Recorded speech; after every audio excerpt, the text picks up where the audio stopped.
Welcome to our YouTube channel lyricist actor Ramkumar. আজকে আবার সেই আলোচনা জুবিন গর্গকে নিয়ে। বিনোদন জগতে শূন্যতার সৃষ্টি হয়েছে। এই জুবিন গর্গ আর আমাদের মধ্যে নেই, আপনারা সকলেই জানেন, কারো অজানা নেই। এত মানুষের সমাগম কোনো শোক যাত্রায়, এই বিশ্বের চতুর্থ বৃহত্তম জনসমাবেশ, যেটা লিমকা বুক অফ রেকর্ডসে উঠেছে, বিশ্ব রেকর্ড। মাইকেল জ্যাকসন, রানী এলিজাবেথের মতোই জনপ্রিয় এই জুবিন গর্গ। তিনি সাধারণ মানুষের কথা ভাবতেন। ভূপেন হাজারিকার পর উত্তর পূর্ব ভারত, অসম থেকে যদি কেউ শিল্প সংস্কৃতিতে উঠে আসেন, সে হচ্ছে জুবিন গর্গ, যার বাবা ছিলেন একজন ম্যাজিস্ট্রেট এবং সাহিত্যিক, এবং তার মা ছিলেন নৃত্যশিল্পী এবং সিঙ্গার। তার মায়ের কাছ থেকেই তার 3 বছর বয়স থেকে গান শেখা। তিনি অসামিজ অ্যালবাম বের করেন, মায়া এবং প্রথম অ্যালবাম ছিল অনামিকা। এই দুটো অ্যালবাম থেকেই শুনেই তার প্রেমে পড়েন কিন্তু তার স্ত্রী গার্গী সাইকিয়া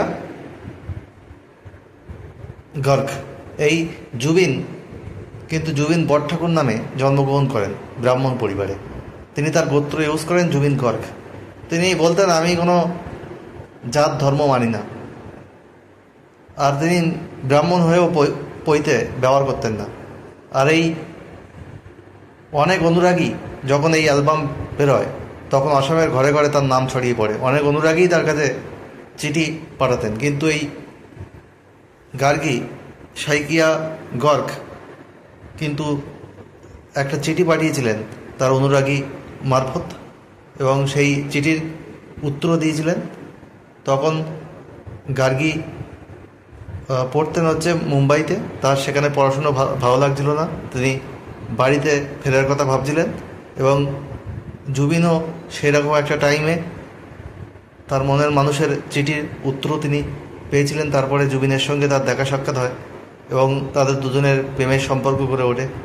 জুবিন তাকে বিয়ের প্রস্তাব দেয়, কিন্তু গার্গীর বাবা কিন্তু প্রথমে তাদের সম্পর্কে রাজি ছিলেন না। আর এই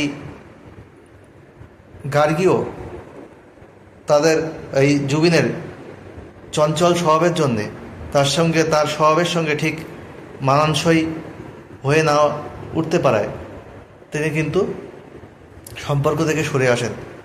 জুবিন এক সাক্ষাৎকারে বলেছিলেন, তার কলেজ লাইফে 2টো গার্লফ্রেন্ড ছিল, স্কুল লাইফে বা কলেজ লাইফে। তারপরেও তার অনেক গার্লফ্রেন্ড হয়েছে। গার্লফ্রেন্ড থাকা সত্ত্বেও তিনি তার এই অনুরাগী গার্গীর প্রেমে পড়েন এবং তাকে বিয়ের প্রস্তাব দেন। তারপরে গার্গী সরে আসার পরে সম্পর্ক থেকে তিনি কিন্তু অনেক দিন অবসাদে ভুগেছিলেন। তারপর 2002 সালে আবার কাছাকাছি আসেন এবং বিয়ে করেন। আর তিনি কেন এত ড্রিঙ্ক করতেন? তার বোন 2002 সালে, যিনি অ্যাক্ট্রেস ছিলেন এবং পরিচিতি ছিল তার সঙ্গীতকার হিসাবে, মানে গায়িকা হিসাবে, তিনি মারা যান। এবং সেই শোকেই তিনি অবসাদে চলে গিয়েছিলেন এবং তিনি ড্রিঙ্ক করতেন। যাই হোক, তিনি সাধারণ মানুষের কথা চিন্তা করতেন, সাধারণ মানুষের জন্য তিনি আওয়াজ তুলতেন। এবং তিনি করোনা পিরিয়ডে সিএর বিরুদ্ধে তিনি কিন্তু সরব হয়েছিলেন। যাই হোক, জুবিন গর্গ আমাদের মধ্যে নেই। তাকে নিয়ে বারবার অনেক বিতর্ক হয়েছে। হাজার বিতর্কের মাঝেও তার শিল্পসত্তা এবং সাধারণ মানুষের কথা ভাবার জন্যে মানুষ তাকে ভুলতে পারেনি, আর ভুলবেও না। তিনি অমর হয়ে থাকবেন। He is the heartthrob of Assam. আজ এখানেই শেষ করছি। ভালো লাগলে অবশ্যই লাইক, কমেন্ট, শেয়ার, সাবস্ক্রাইব করে আমার উৎসাহ বাড়াবেন। Your support will be my inspiration. I am ending here. আজ এখানে